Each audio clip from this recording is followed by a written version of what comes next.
These are some of the Windrush-generation. The men, women and children who arrived in Britain from Commonwealth Caribbean countries between 1948 and 1971. They came to the UK to help a nation that after 2 successive wars had become bankrupt. 250,000 servicemen were killed, and many people had gone away and experienced the world, come back to England and realised they didn't want to work into factories. There was a vacuum and there was a need for the Commonwealth to come to the aid of the motherland, which they were wanting to do. They shaped communities. My grandmother, she was actually one of the Jamaicans that came over and basically started a lot that's happened here in Brixton. But often faced racism. We had stories of lazy, disease-ridden, living in overcrowded houses, taking our jobs, our women, and all the negatives that we're hearing today. And that wasn't the life that I was living or I was observing.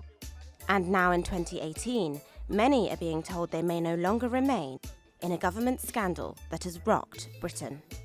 It's affected the community in a negative way, I personally, after it happened, if you feel a bit more like an alien. In this special episode of Showcase, we meet artists and activists to find out what life is like beyond Windrush.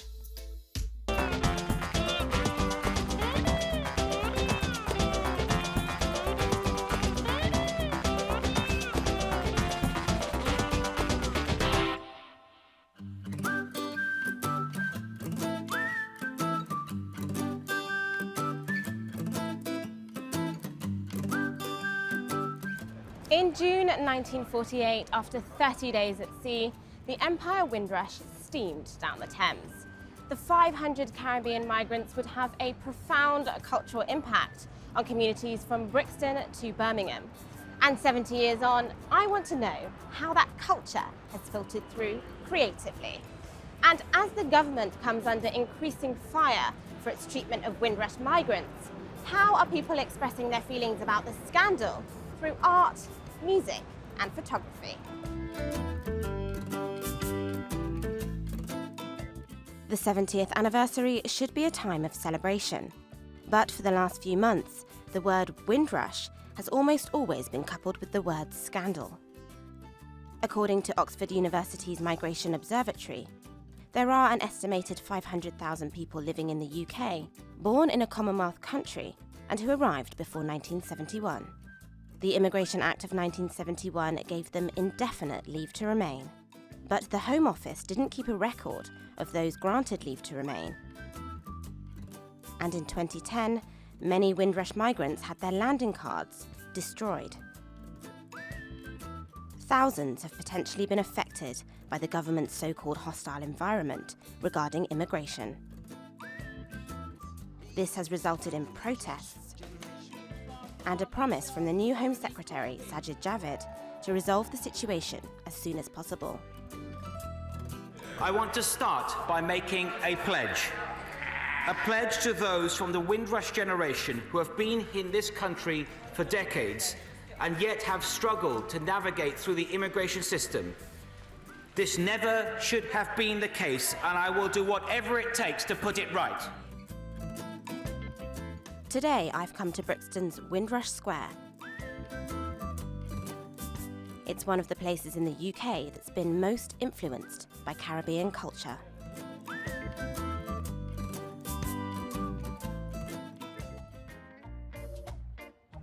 This is a site of huge cultural importance for Windrush. The square was renamed after Windrush 20 years ago on the 50th anniversary to reflect the fact that arrivals were temporarily housed in Cold Harbour Lane, which is just down the road. And it's also home to the Black Cultural Archives. These are a treasure trove of Black and Caribbean history. The archives opened in 2014 and are now the foremost location for archival documents for the community. The square also has a permanent memorial to African and Caribbean service personnel who died during the First and Second World Wars. Andrea Brown organised today's event, Congregate Brixton, which brings together traders, artists, music, food and culture. Her grandmother was a member of the Windrush-generation. Well, she's back in sunny Jamaica now, good to say, but she's getting all the coverage, and she feels very, very ashamed to know that she actually came here and knowing that she was a star of what's happened here, especially in Lambeth. So when she looks at what's been happening, it's really embarrassing, to tell you the truth, because they actually were the forefront of what's happening today in Brixton. Most other artists and traders here can also trace their roots back to the Caribbean. And the influence is clear to see. My grandparents, they came over just after the Windrush, so I can kind of sympathise with a lot of people that are going through all the madness that's happening right now with the situation on their stay and stuff like that. Remy also takes inspiration from the cultural identities and spirit he sees in Brixton. He thinks events like this are vital to get local voices heard.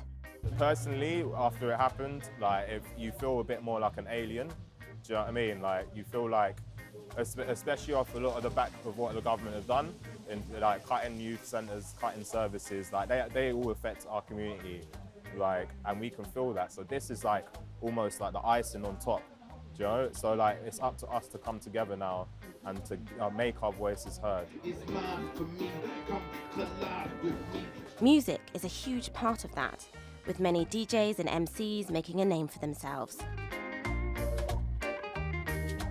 In any of the music you see around here, any of the events, it's the flavour of the streets, you know. Even just the attitude on the street is different.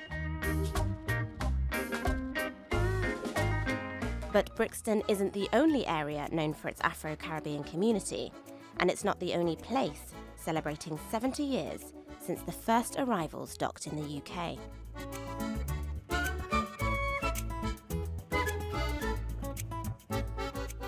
We've travelled here to Birmingham, to the Midlands Arts Centre. There's a whole heap of events happening throughout the summer, from photographic exhibitions to dance shows and lectures. And while the programme's been designed to coincide with the 70th anniversary of Windrush, I can't help thinking that, in a post-Brexit world, an exploration of how cultures coexist is more timely than ever.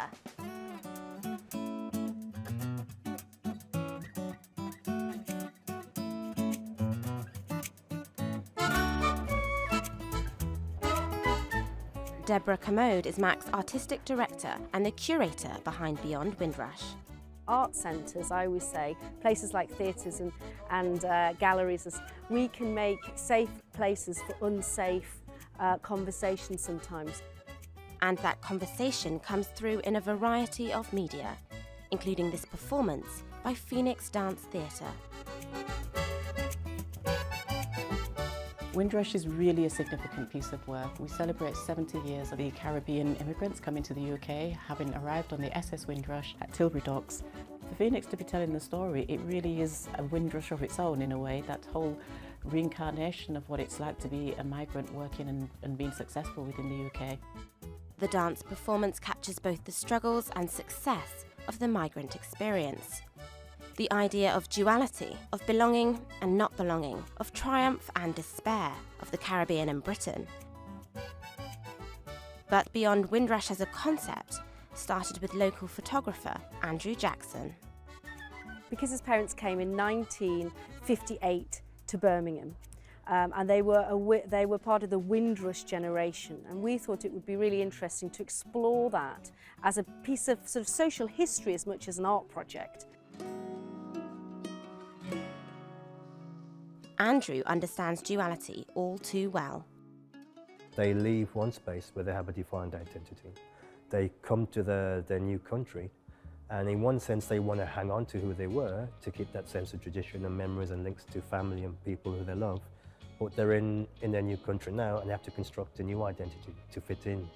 And in many sense, they lose authenticity, and they become trapped in an inauthentic mid-ground between those things, because when they go back home, they're now a foreigner, and in the country in which they live, they're also a foreigner.